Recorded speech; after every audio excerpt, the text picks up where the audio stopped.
Luke, Kyle, Murderbot, we're here. Season 1, episodes 1 and 2. The Dark Matter crew is back. We had a blast covering Dark Matter together, so we are back, and we'll be covering Foundation together. So everyone who is a fan of Apple TV Plus, a fan of Dark Matter, a fan of Murderbot, and a fan of Foundation, hopefully you're a fan of Jim, Luke, and Kyle. Luke and Kyle, what do you guys think of this first 2 episodes? Let me jump in first, because I think when Murderbot got announced, I was one of the first, and we threw it into our podcast group chat. I was one of the first people to just jump on it and say, I'm definitely going to sign me up for that, right? It's actually been a book series that's been on my radar since I got back into reading, which was right before COVID, right around the COVID era. A lot of the booktubers I was following were recommending it. I'd never really dove deep into the lore of it or how many books there were, what type of genre it was, outside of the fact that pretty much universally everybody loves the books. They're funny and well written. I don't think they're insanely long. I'm not even sure if they're still ongoing or if they are complete. I believe they're still ongoing, but it was just something that always was pitched to me. And I just like the premise of the idea of a sentient robot just starting to figure out how it feels about humans and what it can really do when it's so overpowered like it is in this show. So yeah, when it got announced that Alexander Skarsgård was going to be Murderbot, that was just a match made in heaven for me. There was no way I wasn't going to be on this podcast. The thing that I will say though is I did not anticipate it being, I don't want to use the word surface level because that sounds like it's a negative, but it's, if the goal of the show is to not really have this deep built out lore and it's really more about the character of the robot himself and how he learns and grows, that's totally fine. I'm here for it. I'm going to probably recontextualize how I'm viewing the show and not care so much about the nitty gritty of the plot and like I said, the world building, because it doesn't seem like we got much of that in these first 2 episodes. But I do love the narration by Alexander Skarsgård. I think he's hilarious. It's just a show that's just been fun. There's no other word I could really use to describe it. And then of course Apple, they just always have the money to make everything look good. And I even felt that this world felt so unique and foreign. I loved how it looked, even the lighting and just the casual aliens that are here, the conversations that they're having are implying that there's deeper lore here. And maybe I'm sure in the books that there totally is. We just haven't gotten there yet. And they're probably going to expand it if the show's successful. So I'm here for all of that. But it does seem to be more of the sci-fi is the backdrop, and it's going to be a character-driven show that's just built on fun writing. And I think so far, I was laughing, I was having a good time. I mean, I love the actor who plays Girth, and I'm going to call him Gura because that's what they call him, and that's easier to pronounce for me. But David Dastmalchian, forgive the pronunciation. I know him from Dune. He's in the Suicide Squad movie. He's everywhere. He's all over the place. I love this guy, and I think that he plays off well as the, if you want to call him the antagonist, not really the antagonist, but I think he has good chemistry with Murderbot. So I'm really excited to explore some of these characters with you guys. But overall, it was fun, and I'm enjoying the first 2 episodes.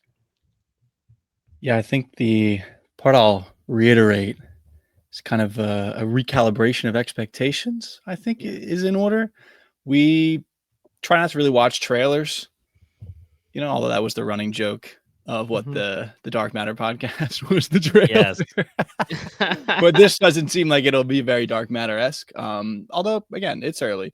But, when I first heard Murderbot, just the word Murderbot being the title, based off a book series, Alexander Skarsgård, Apple TV Plus, I'm anticipating hour-long episodes, dark, gritty, sci-fi like that. And it seems to be, I don't want to say the antithesis of that, but it is kind of in, if that's left field, this is right field. And good change of pace for us. Yeah. I mean, it'll just be interesting to see how things progress. I think I liked the end of episode 2.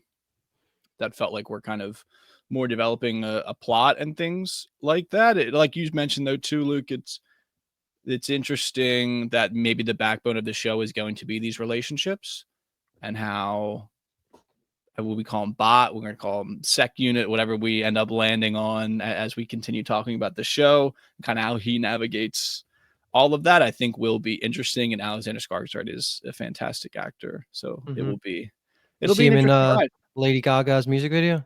Is that how you came to that conclusion? That's actually the first time, I've probably seen him in anything. So it's been a long, I had my mind blown about that. this past weekend, 2 weekends ago, when Luke showed me that. Did not realize that was him.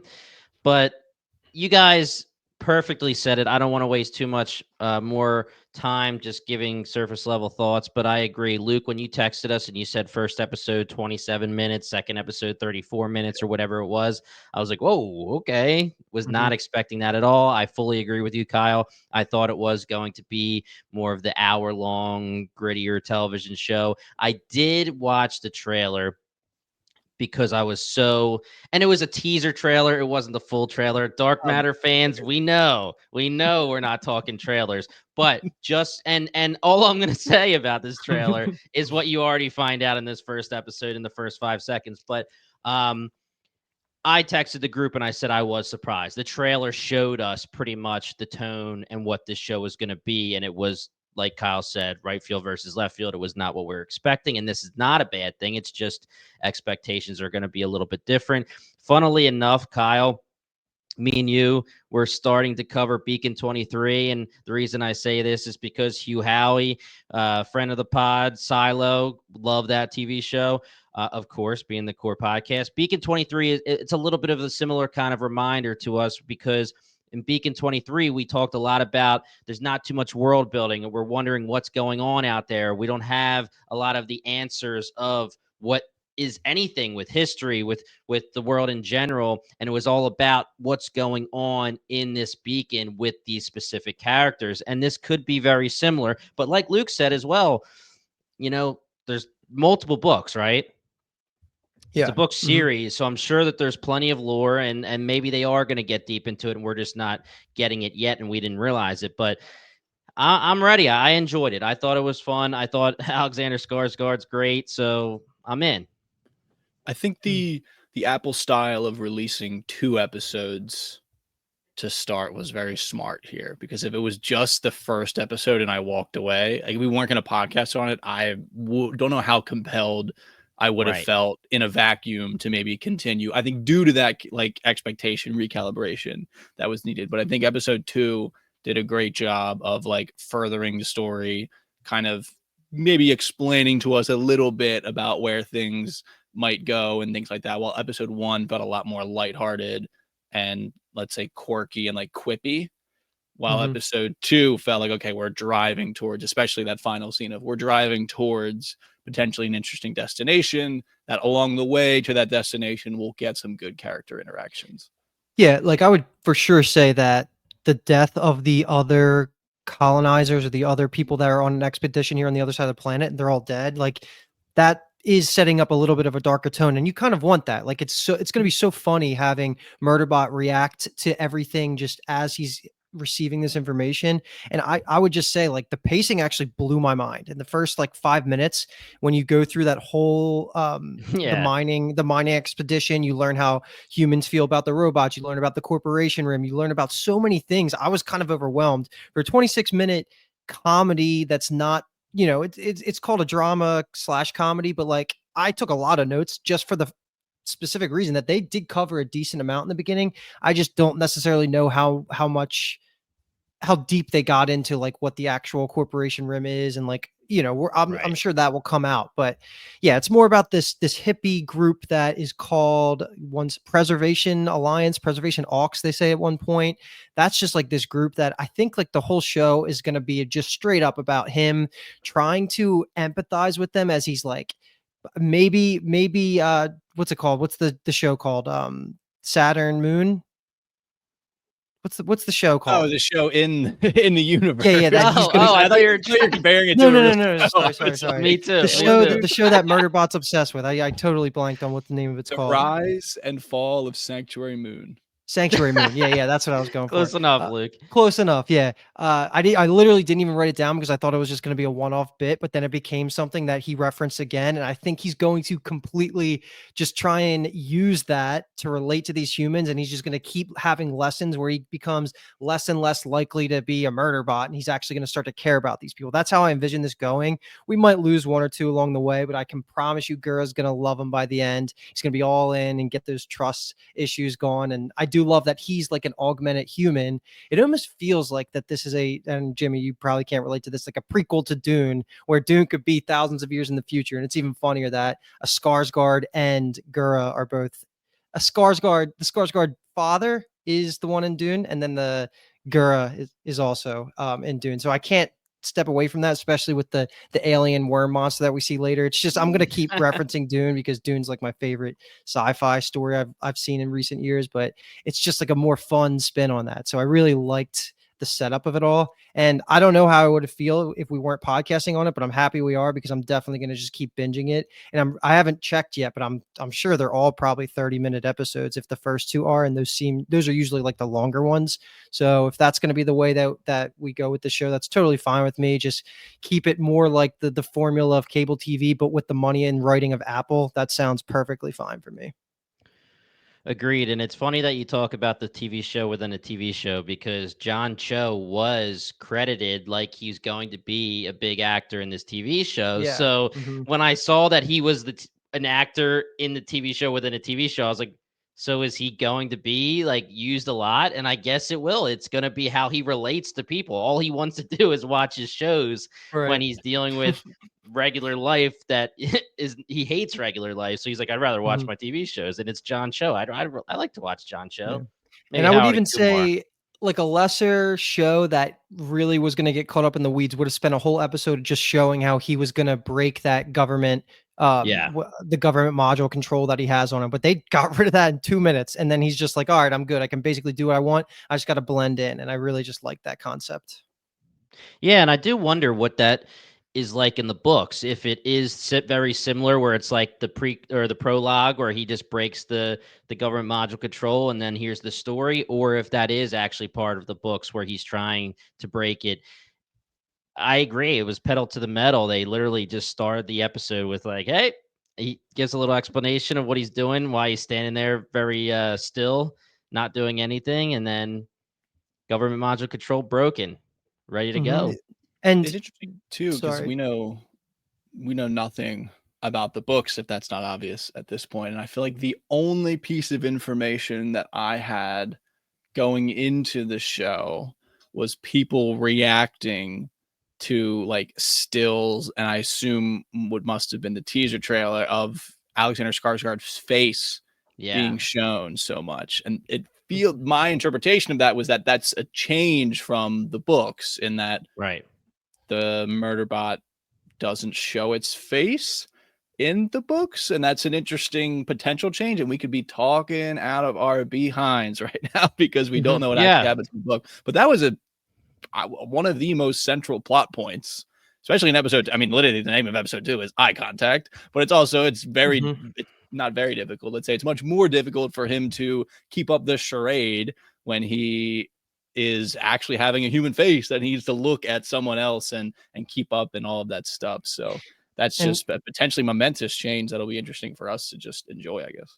so just off of a quick Google search and wiki, whatever, it's the Murderbot Diaries, and it looks like there's 1, 2, 3, 4, 5, 6, 7 actual books with 2 short stories. And again, without trying to spoil anything myself, it does say with whatever this one book bringing the arc to a conclusion. So it's possible that it's actually done. The last book came out in 2023, so they could totally be done with the series, and that is an interesting thing you bring up though, because this is going to be the group that eventually goes through and covers and catches up on the Foundation series. And one of the key parts about the Foundation show, which I think is one of the best things that they do, is the reusing of like one of the main Emperor actors, which is completely foreign from the books. Like that is almost in the same way where that's such a key central point that makes me like the show, but it's just not part of the books. And I feel like that's the same thing here where I enjoy the fact that they're like, take your mask off. It makes you feel more human. And he just doesn't want to do that. He feels awkward and doesn't like the idea of eye contact. But I feel like, what is that substituted with? And like, what are his thoughts in the books? I have no idea. Yeah. Might read them one day, but it's just funny because I Well, think it works really well here. I fully agree. And what I'll say is that the Open Books podcast, we did talk to them. They are going to be covering the first book on their podcast, and we are going to do a collab with them. We'll do the best we can for a spoiler-free book conversation, so maybe they can answer some of these questions that actually matter to us. Check them out. If you are a book reader, that would be great. If not, and you just want to hear a little bit about it, check them out. we'll get that collaboration figured out, and we'll let you guys know as soon as we have it all hashed out. But I agree. I think that if this isn't part of the books, I think it's very, very well done, especially with the reasoning in here with the government module control being broken, where the thing that makes, what are we going to say his name is? How do we pronounce it? The Gura? is it Gur? Are we going to say Gura? That's what Yeah, they that's were what they calling call him. him. Okay. Mhm. Okay, cool. The thing that makes Gura suspicious of Murderbot or whatever, we're gonna figure out. We're gonna get a nickname for him, but he does name himself Murderbot, so that's Yeah. fine. But the thing that makes him suspicious of Murderbot is the fact that when he has the person in shock, he takes the mask off and calms her down and walks her back to the ship or whatever you want to call it. What are they called in this? They call it a hopper. The hopper, yeah. So he uses his actual face and way of speaking to her that he gets from the TV show from Yeah. our boy John Cho's TV show. But that's what is one of the main things that makes Gura suspicious. And if that is not in the books, I give them some props for figuring out a way to write it in when you know that the reason that they're writing it in, if it's not in the books, is because of Alexander Skarsgård's beautiful face. And it's the same way as with Deadpool and X-Men Origins Wolverine when he was first introduced. It's like, hey, we got Ryan Reynolds here playing Deadpool. We're going to take this mask off, and he's going to be mostly wearing not the Deadpool mask throughout the whole entire freaking movie, and not give him the messed up burnt face or however you want to say his face, infected face from Deadpool. Yeah. So, Luke, it seems like you're on team Murderbot and Gura are going to hash it out, because that was essentially the main conflict that gets introduced throughout these first two episodes, is that Gura is very suspicious. They have the whole interrogation scene. He kind of breaks a little bit at the end of it when he says no to the thing, and he kind of tries to rebound. I thought Gura was going to have more of a reaction to that, although maybe he's just kind of keeping it in the back of his head. But maybe, Jimmy, you're also on that team that they're going to become boys, and maybe Murderbot becomes a member of the commune as we kind of bond through our shared adventure on this planet?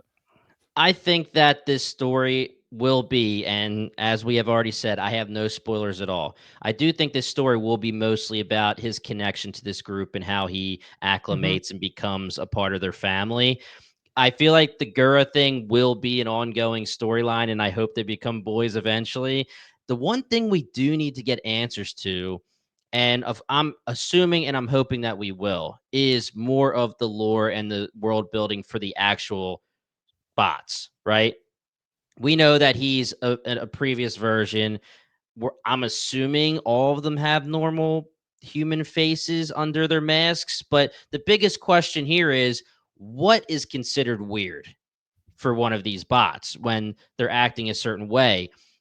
Was he acting totally weird? Was he acting like a bot kind of would because they're awkward and they're not quote unquote fully acclimated to human life in the first place? The no thing is definitely something that you would think could be weird, but he didn't really clock it majorly. He did notice it, but he wasn't like, whoa, hey, yo, what are you doing here, bro? I don't know. Like, is the eye contact thing, is the talking back, are they supposed to have more like human conversations where they can freely, like even with the government module control, there's plenty of times where even Mensa's like, hey, you can stay. And he like kind of pauses, but he's like, I'd rather not. Or if he says like sit, Gura says sit, like he's a dog or somebody, but sit. And he's like, I'm good, I'll stand. Is it supposed to be that the first time you say sit to them, they're supposed to sit? Or shoot somebody, you're supposed to shoot somebody? Like, or is it that they can be like, hey, let's hash this out a little bit, let's talk about it? Or is this a direct order? So my thoughts on that are that it's not going to be like iRobot, like Will Smith movie, where they just obey without question, because you're right. Like there's so many red flags already of how the people should have been reacting. I know he's a little bit of an older model, but he's still been refurbished. They still sold it to him. It's not like he's defected from the corporation's point of view. And as soon as he broke out of the government module and he's watching TV and almost got the person killed, he's already having the thoughts, and it's not like he's had time to become weirder and become more human. Just seems like he had that in the back of his head, but he realized he can't disobey the government module. And then if he gets caught, his only concern is not to be burned alive in acid. So I think a lot of this is based on what happens towards, I forget if it's the end of the episode 1 or the beginning of episode 2. They have like biology for them, and he even like is Yeah. feeling pain at points, and I did not expect that. So I think that's like a key part of it, is they probably have more biology than the typical robot you see in media, and that makes for more compelling TV, because like he was saying, he had to turn his pain receptors off. Like, why would you even have them if I that's mean, he has not something blood. that's like right? Yeah, exactly. And he has organs. He's like, I could cut off the blood circulation. To me, that just is like they're almost like, I don't know, cyberpunk. Yeah, they're like cyborgs almost, but Yeah.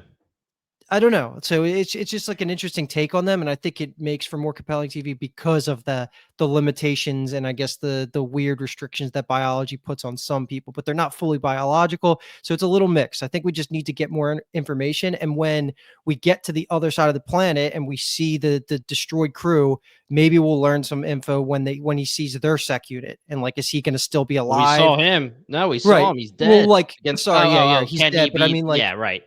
can you bring him back? Yeah. Like, is it Yeah, something he and can talk to him. analyze and like plug into? Like, we're gonna learn a lot in their interaction that's gonna happen, which I'm sure, based on the pacing, is probably gonna be in the first 5 minutes of next episode.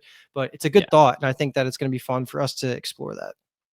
Because it generally seems pointless for him to look like a human. There's no point. Yeah. He has no Especially if genitalia. he's not supposed to show it. They Mhm. even kind of like get into it slightly with when Gura's asking him, like, do you have a program about human relation? He mentions, he being Murderbot, that there are bots that are specifically programmed for sexual relations. And just for him, it seems wildly inefficient to have skin, to have Yeah. blood, to have Mhm. vein. Like, like it doesn't really make a ton of sense to me. And maybe I couldn't tell so much at the end of episode 2 of when they gave us that shot of the sec unit that was, let's say, dead for now temporarily.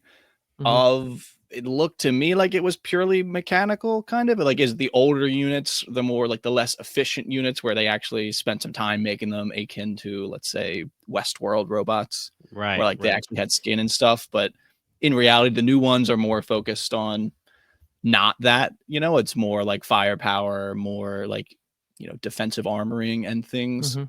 like Right. that. Because I don't know, I could see it maybe also having somewhat of a relation to the memories that he's kind of on the edge of remembering, where he has kind of like the wisps of it. And, we'll learn more about that. Obviously, that seems to be something that's really beating at him. And that's like his biggest secret, beyond the fact that he doesn't really listen to the government control Mhm. anymore. And yeah, I don't know if I have an answer or like a theory about what that is, but I could see there being a relation there between him like being biological, being used in the past as a weapon, and maybe him being like an outdated version. Like all of that seems to be Hmm. heavily related to each other. Can I put the first board guess out there? Because this is Put it total up. theory, just on the fly from this specific conversation. What if there's going to be like a darker twist? And are we calling them is it Corporation Rim? Is that like is that the name of, I don't know if we even know yet if that's what we should be calling them, because they've said That that a was couple tough times. because it's in the yeah, because when they put it on the title screen of episode 1, Corporation Rim to me felt like it's the Corporation Rim, felt like a place, like Corporation owns the Right. rim, Right. like the area of space. So it Yeah, was just named Corporation Rim. But then I feel like they used it later on and it felt more of a proper noun towards like an entity, like a company. that's So I what's have making no me idea. question it. Yeah, but I'll just, for now, I'll just say like the corporation, whatever. What if there's like a darker twist on it, that the reason there is any type of this biology going on with the robots is that they're in some way like a almost enslaved version of biology that becomes, which would Love it. explain the remnants of the human emotions in his head that he's having, or even just like the thoughts like that. I don't know, totally just out there, but maybe there's So like a form of like biology that's slavery almost, or like it's just something like that. Yeah, so you took the words right out of my mouth, actually, Luke. I was going to Oh say, I'm shit. really happy that Kyle brought up Westworld. I was thinking that the biggest thing here was going to be depending on how dark this show gets. And I'm literally Mhm. going to say exactly what you said. If it's Westworld where they're creating this robot that looks humanoid for whatever reason, which would be weird. Kyle has a really good point, because these people don't know much about the sec bots or Sec the units. sec units, but they didn't realize that they had a human face, right? When he showed his face, they were surprised. So I don't know if it's common knowledge or not that they would have a human face. That would lead you to believe that they don't show it often. And again, what would the point be? So my idea would have been the same thing, Luke, the dark twist, and we don't know how dark the show is because it's kind of the dramedy. Are they gonna get dark? I don't know. But could it be that it's, like you said, enslavement, or maybe just humans? It could be volunteering, but down on their luck, and they volunteer because they have to, and then they become humanoids, so they live infinitely until their acid death or whatever we want to say. But it, it's something we're definitely gonna have to find out, and I like that you bring it up, man. Yeah, All right, we'll bring that back up. It doesn't seem like it's a coincidence that, I don't know what the right word is, like it's not like serendipitous. It seems maybe, let's say, purposeful on the author side of things, in that this is all happening to him in the context of his bosses being this hippie commune that has no experience with sec units. Right. Like that feels like the right playground for the show to be in, for us to ask these questions, explore these things. It also gives him a little bit of leeway to maybe act slightly out of line, like we're saying, and those things. I thought it was funny when Mensa was like, I just think he's going through something, like they see them as like a person, because I think it was Gura mentions in episode 2 of their preservation alliance sees the AI, the constructs, as people. Yeah. And like, is that, this is going to be crackpot. And I love how we opened this with saying like, this show won't be that deep, but like, are they like, is that belief something that like has been passed through time, that like it's stuck with them, but because the original belief, let's say, of the Preservation Alliance was focused on like the enslavement of people, like the volunteer program to be augmented humans, that was a slippery slope towards this creation of the sec bots that are kind of humanoids and have lost all autonomy. And then I'm going to dovetail that with, because they talk about like, what could that thing be that we saw in episode 2 that's like that gravitational field that all of the worms are kind of kamikazing towards. And they mentioned that there's kind of laws around like the ancient aliens and their technology and their synthetics, and it's like, is it the corporation creating like a monopoly on all that information, aka a la One Piece and the world government, of like they're trying to hide the truth of what happened in the past? And this will be hilarious to look back on, and that this show is just straight up a comedy, and we're like injecting all of these thoughts into it. But I'm thinking the same thing. Like, are we going too deep already? But like, it would be so funny. It would be so funny if it's just none of this. I agree. I think we'll find out pretty quickly if we're going too deep. I mean, give us 1 or 2 more episodes and we'll get the tone. We'll understand. Like, is that commentary on the like, you can't dig at the architectural sites for the ancient aliens? Is that just a commentary on modern day things where like you can't, like, historical preservation stop you from changing your home and things like that? Or is it actually speaking to deeper lore in the show? I mean, it could really be either or at this point. Let me just throw it out there then, just as an open question, since we're here. Like, in either of your opinions, what do you think the likelihood we see like intelligent alien life that are explicitly non-humans are? And if we do, like, is it something where we're so far into the Star Wars level future that they're like already have relationships with humans and stuff, or we're not that deep? They're acting like this is very, very, very in the future. We obviously know that these monsters exist, for lack of a better term, when we know that they're being called animals by the group. But I don't know. I really don't. Like, we saw the TV show had alien life looking beings in it, but I don't. And when I say the TV show, I mean the show within the show. But I don't know. I don't know. Would aliens, like Star Wars, like having conversations, would that get to be the like too comedy unless you do it right. I don't I have know. no idea. Yeah. I don't know if I Yeah, I want mean, it either. Maybe I do. I don't know. Yeah. Are we the aliens? Like, are they saying aliens exactly. meaning, yeah? And that's more along the lines of like Beacon 23 talk and even some silo with when you were saying erasing histories, Kyle. Are we the aliens meaning just past humans and the history was erased and they don't want the current civilization to understand or to know something about the past? Mhm. Yeah. And speaking of like recalibrating expectations, I'm now like really hoping, and I'm probably setting myself up for failure. And this is probably such a funny conversation to listen to as someone who's read the books, but Yeah. that they're like slow rolling us and where we're get introduced through the kind of quippy opening episodes, and Murderbot's deadpan delivery of things is funny, and it's funny to see the communes interactions with each other, and we get the contract threesome and all of that stuff, and it makes us laugh, and we're like, oh, okay, this is a fun little 30-minute show, but it actually is kind of like a setup pitch towards the show getting in this deeper dark drama that we felt like we were maybe anticipating. Like all aspects of it, the 30-minute runtime, like all of it is this elaborate play, and I'm just gonna believe that until it convinces me otherwise. Yeah, right? Seriously, prove me wrong.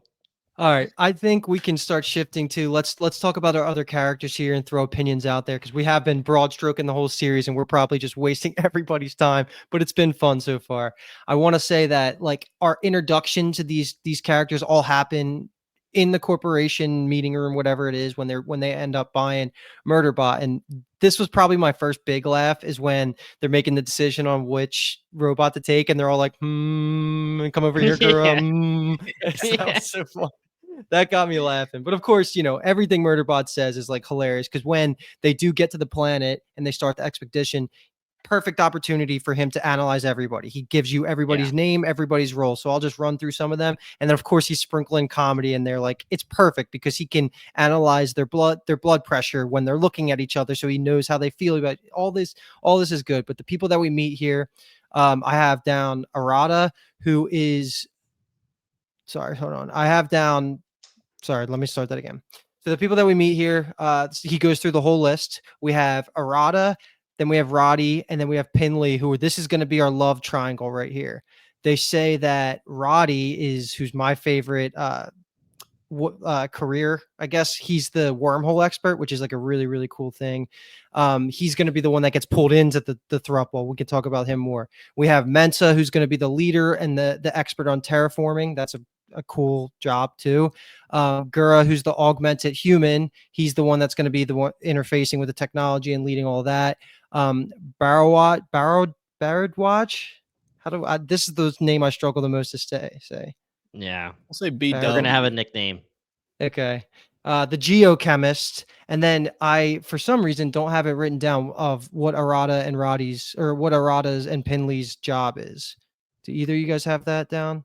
So Arata was a biologist. She was kind of Okay. defending the animal's behavior, the big Yes, worm's yes, yes, behavior when yes. they talked Yes. about it. And then Pinley is a lawyer. So that kind of got brought up when she has like writes the contract up for the threesome and things Okay. like that. Yeah, makes sense. Yeah, I think by far Roddy's job is the coolest because it just explains that teleporting around the universe is a thing, right? Wormholes are a thing that the humans have mastered at this point, and that's going to be probably pretty important for at least the scale of the universe that we're working with here. But I mean, overall, Gura's my favorite right now, just because I love the actor. I think that his relationship with Murderbot is going to be the biggest driver so far. I don't know how I feel necessarily about Mensa as the leader who just is constantly getting panic attacks, but she is empathetic and she does seem to care, and they all care about each other. So it's just going to be a weird dynamic that we're kind of growing with as Murderbot's deciding who likes who and how he's going to deal with all that. Big It's funny ratty that guy you, over here. Yeah. you're Roddy guy. I mean, wormhole jeweler. I love when he was like, "Who's that handsome guy?" he, like, unbeknownst to him, orders him to make a speech. Like all that stuff was just. He just seems like a chill guy. It's funny to me, Luke, that you say Gura's your favorite because I feel like he's your favorite because you're hoping that he becomes your favorite. Or is he actually your favorite right now? Because right now, when I'm watching him, I took him as like my least favorite almost just because he was coming at Murderbot, right? He was the one who doesn't trust him and he was having problems with him. To explain, I just mean for like a plot device and just how he's going to work off Murderbot. And I just love the idea how he's like mentally probing his defenses within like the interface of like the technology that they have. Like that's just a cool idea. And yeah, like of course, like he's the one I would least want to hang out with, but I think he's going to be the most important when it comes to driving Murderbot to like change. So Now, that's let's what I meant by say that. the story isn't where we think it's going to go and Gura stays antagonistic towards Murderbot and ends up being villainous for this TV show. He's not your boy anymore. Murderbot's going to earn his name then. We Mhm. saw him. We saw him when he's thinking of the different options of what he could be doing, different pathways, create your Yeah. own adventure, Mhm. taking them out in one shot. And I will say, when it comes to us, we're wondering about Murderbot and if he was human before or how it works with the government module control. He was having these conversations in his head pre only a minute or two, but pre breaking the control. Mhm. So he doesn't need the control. Like the control doesn't need to be broken for him to be having these rational and sentient discussions within his own head, which is something that's pretty important, I would say. That's something I want to explore more with him and other sec units, sec bots, whatever, sec units, because are other ones just almost like A to B? Let's just linearly, if that's a good enough word, just have our mission and complete it? Are they having inner monologue like Murderbot is, or is he special? Mhm. Or is only his version of the past units special because maybe they were humans before? Didn't they mention? I want to say they mentioned maybe the phrase being phased out. Yes. Yeah, maybe that too. That leads me to believe there's something going on in the past behind this, beneath the surface. I Mhm. mean, maybe that's just the way I'm trained And when the three of us get together to talk about an Apple TV show. But hell I yeah. mean, I'm gonna, like we said, I'm gonna think about it. I'm gonna talk about it until the show kind of dictates otherwise. Let me Right. just say that Mephisto is coming in WandaVision until you tell me he's not. Until you explicitly Ralph Boner me, I'm going to be thinking all about it. And then Luke will never cover Marvel again. So let's not have that happen. We need Luke to be covering sci-fi on the core podcast. But yeah, I'm excited to find more about Murderbot specifically, but also this bot that we will get to, like you said, Luke, pretty quickly, most likely, based on how fast this TV show is already going. When they get to this unit and they're all dead, and the sec unit is either dead or they're going to be able to bring it back online.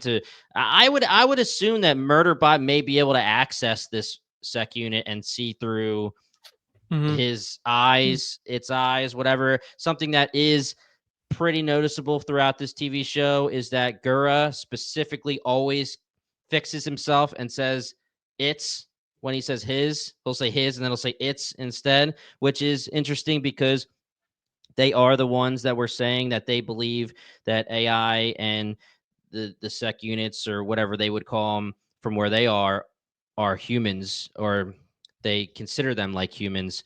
So it is interesting that he'll say it's. We know that, like you said, Kyle, Alexander Skarsgård, I hope he's not method acting when he got rid of his genitalia for this television show. But yeah, I Went all mean, Barbie. there's no purpose. They have their own whatever bots for sexual purposes. So Yeah. he is a Mhm. murder bot. And it is the fact that he calls himself Murderbot. We know that very quickly from his inner monologue. He talks about how he saved a lot of these miners' lives and he's here to protect.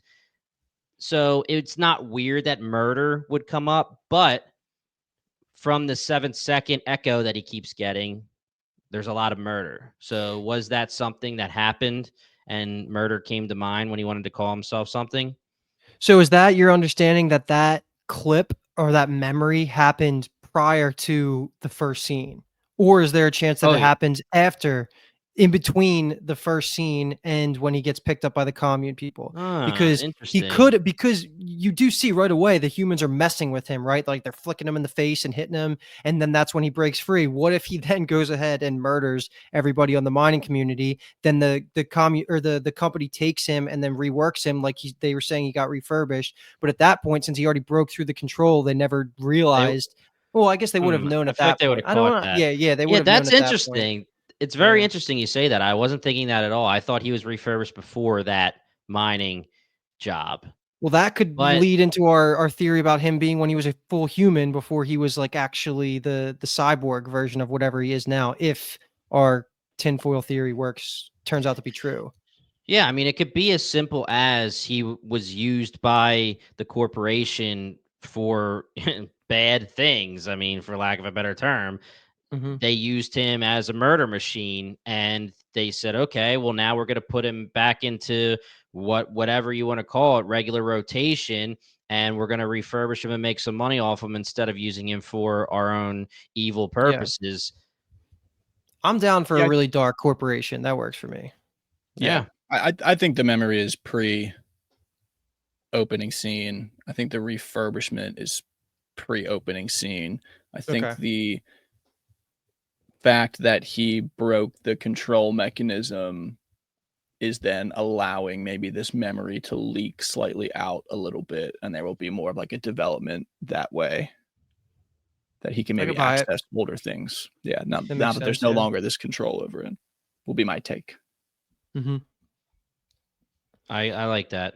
And I Yeah. wonder if he has this connection with Gura, if they become homies quicker than we think.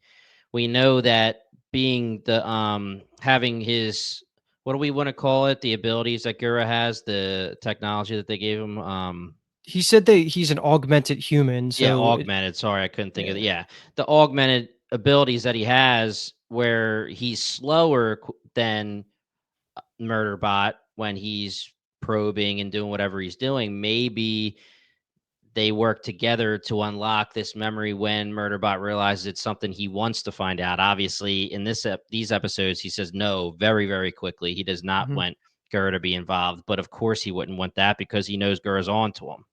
Yeah. Yep, yep.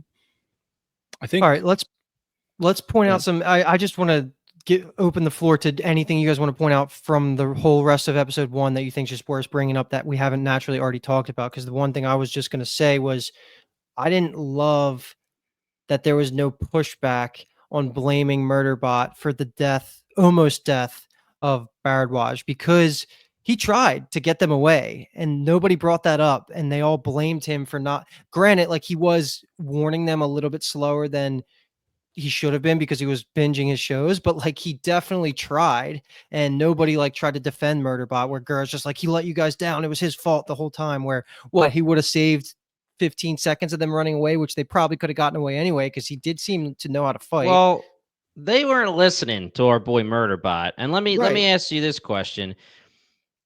Was I watching wrong? Are we supposed to take it that he definitely was late because he was binging his shows? Because a lot of the time he's doing other things like watching his show or watching other rooms or watching from the hopper, and he still can answer right away. I thought that the whole point was that they thought it was weird that he didn't have access to the map and didn't notice the enemy sooner. Is it because he was binging, or I mean, they don't know that he was binging TV, but is that why he was slow?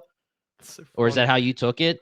That's how I took it, because he did say like shit, like, and it showed him like stop binging, and he's like crap, and then like he tries to warn them and they don't listen, which they should take some blame on it for themselves there. But I don't know, Kyle, what did you take that as?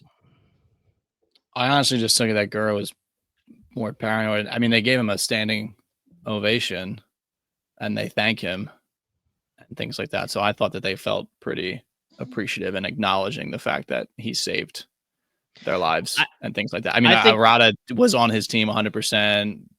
Yeah. BW says in episode 2, like, I'm glad that he saved my life and things like that. So I didn't interpret it that way at all. I think, I mean, Gura, I think they're aware that he's acting maybe slightly weird in a way, but I don't think that they were thinking super negatively. In Well, that no, I sense. guess it's didn't to pick that Jimmy's up. question is why was Gura pissed? And I guess it could have been the map thing, but I was taking it as he didn't save he didn't stop them from being injured completely. So it could have been, how you took it, Jimmy. Yeah, and I mean, it's on them. I mean, he told them 2 or 3 times, "You need to get the hell Yeah. out of there," and they said, "Yo, Mhm. we're busy." He warned them, and I took it like in the scene in episode 2 where Mensa's climbing the hill and the worm comes back. He's having this conversation with Gura, and he almost does the exact same jarring, like, "Oh shit, there's an Mhm. enemy." I'm taking it as like that's just the first time he's being alerted, not necessarily that he was distracted. I just think that that's when he finds out, and he's like, "Oh, it's an enemy. Oh shit." Hmm. That's how I Okay. took it. Now, again, it could be the other way, and that's No, totally that's fine with fine. me as I well. like that a little better. Yeah, that makes I sense. like to. I would like to think that Murderbot himself should be almost like pristine. I know that he's a lower level now, an older unit compared to the newer ones. But I would like to think that in what he's supposed to do, besides the fact that he's broken the control, he should be able to protect them to all 100% of his abilities and should know exactly what's going on at all times and this and that. Mhm. Um, is he able to binge shows because he broke the control, or can he just do that anyway? Like, can any of them do it? I think it's because he broke the control. Yeah, So he maybe he literally is he says distracted, dude. He's binging, bro. I don't blame since him. he broke the control, he's watched 7,500 hours worth of TV, which is just hilarious. Just sitting there, just watching. He's like all he wants to do. Yeah. I mean, I know we're getting close to the end. We have a couple other things probably to talk about, but I do think the most interesting thing here for me is how weird is he when we're seeing Alexander Skarsgård acting a certain way and phenomenally acted at this point, but the awkwardness, all of that.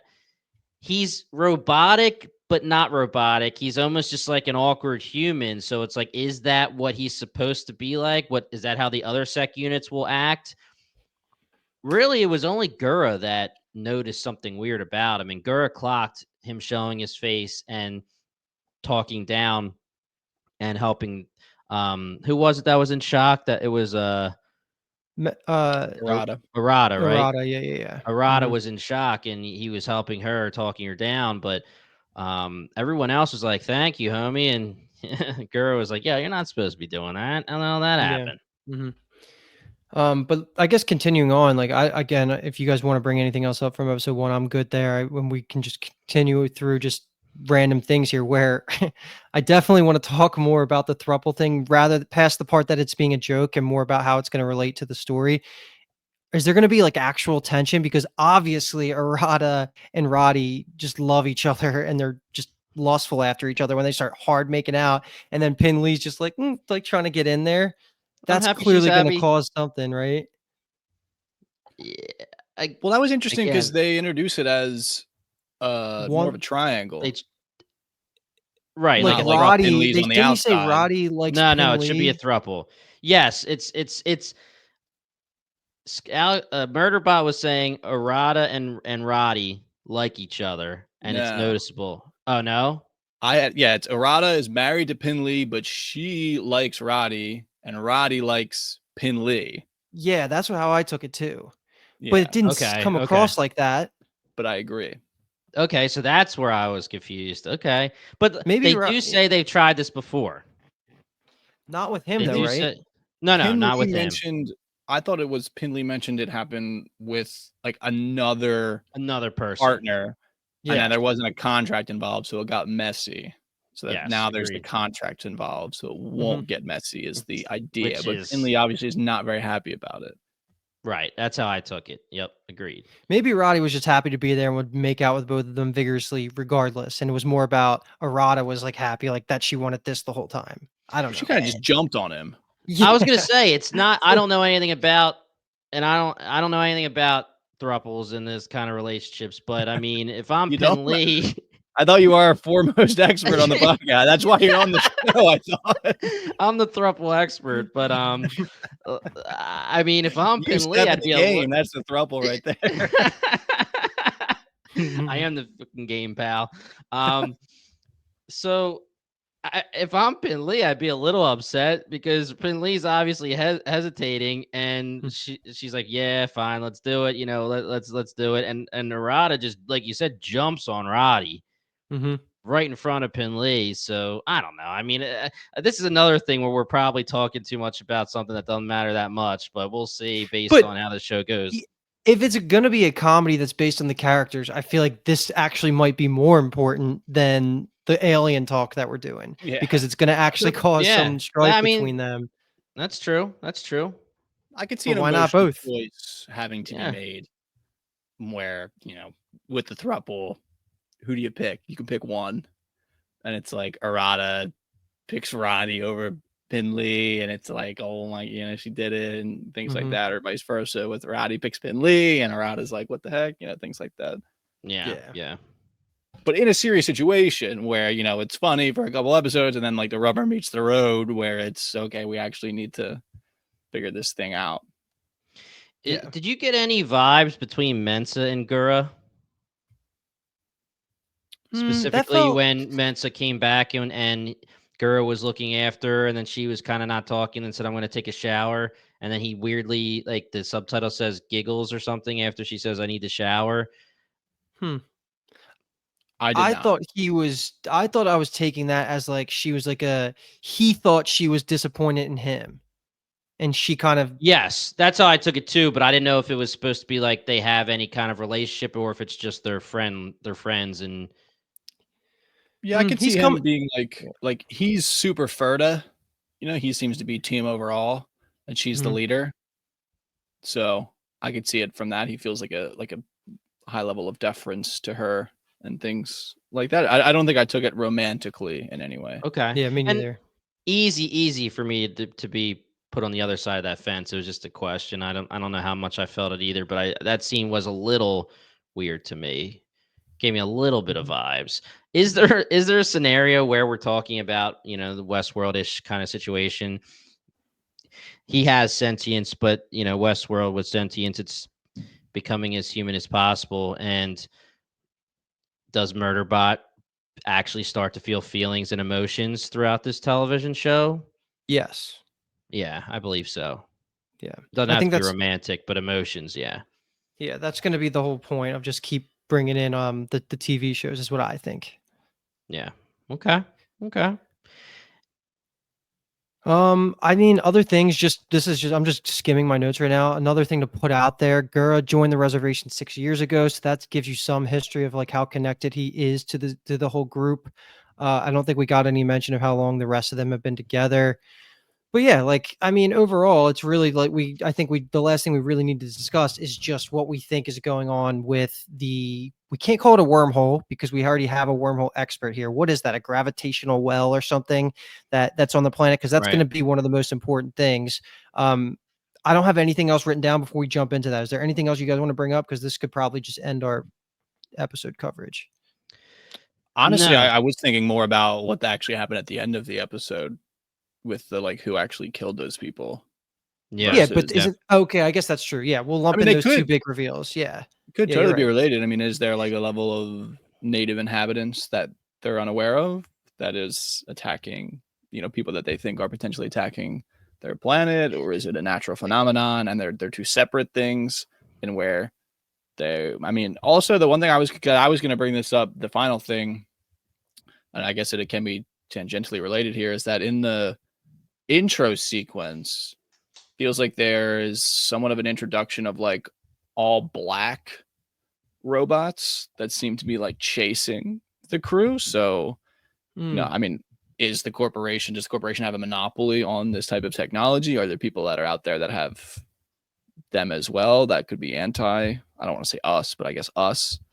Are there other robots that we're going to Right. have to fight and things like that? So this, I guess, is related in the sense of like the technology. Is it nefarious? Is it not?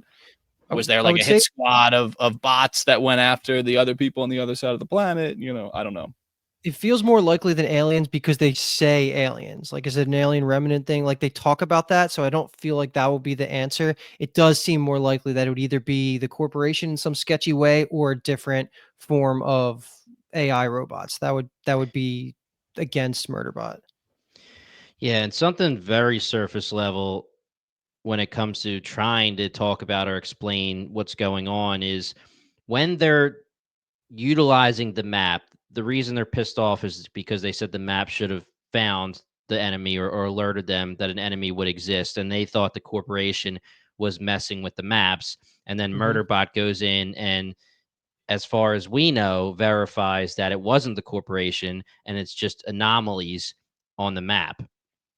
So we can assume that this alien, whatever this technology thing is causing the anomaly. Mhm. Is the corporation involved, or like you're saying, is it a totally different whatever entity that is going to join the story?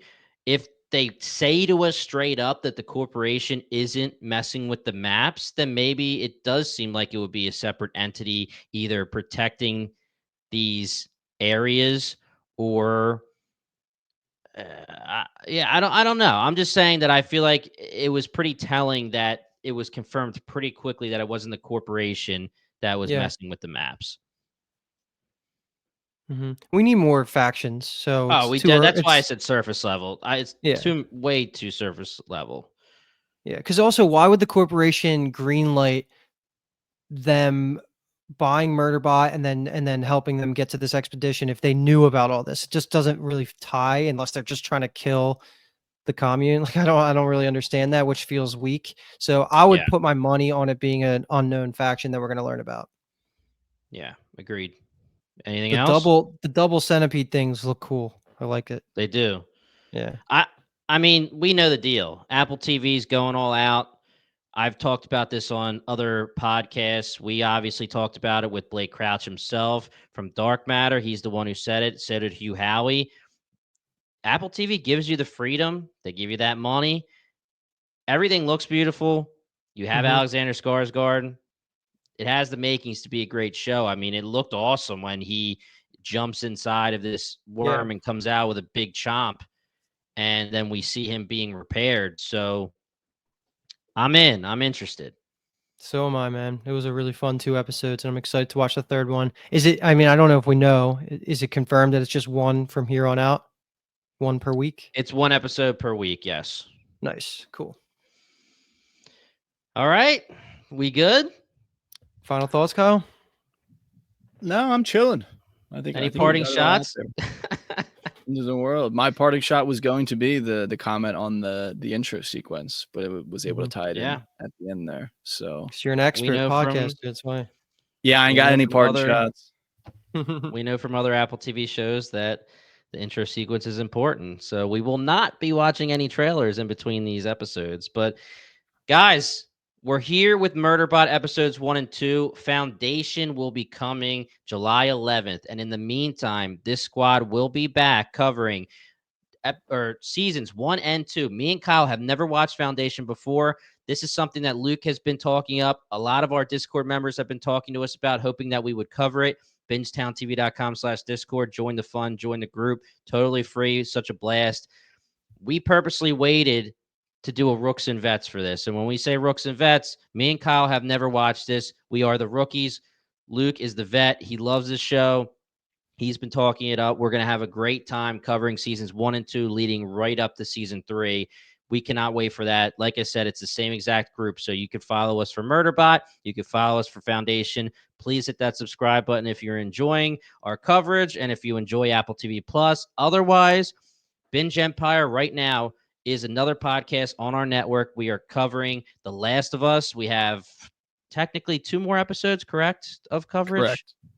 2 more episodes of coverage. The Dark and Twisted podcast just finished up with Yellow Jackets. White Lotus had a nice, fun Black Mirror episode with Luke, Kathleen, who's covering Your Friends and Neighbors with me, and Tyler, who was on Silo seasons 1 and 2. And we'll be having some Dexter on there. There's a lot of good stuff coming, guys. So just check the links in the bio. All of that will be there if you want to check out any of our podcasts. Otherwise, we will see you next week for Murderbot episode 3. Once again, we are the Core Podcast, and thank you so much for listening. Shout out Big Apple Greg. Boldness is all.